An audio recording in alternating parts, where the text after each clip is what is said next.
So if it was like an old college friend, I would message them and I would be like, hey, have you been good and you stayed safe? Just wondering, what are you doing today?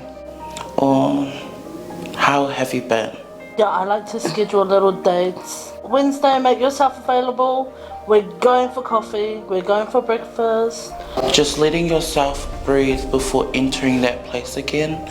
Just as long as you are alright, not the person you're trying to rekindle with. It's all about you. And in those times you get to be selfish.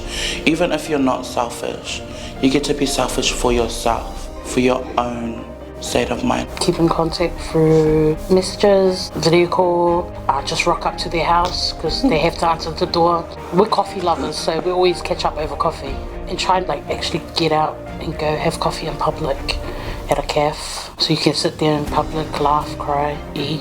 Regular feeds, do sister hangouts for our family who are overseas, regular phone calls, video calls, online games.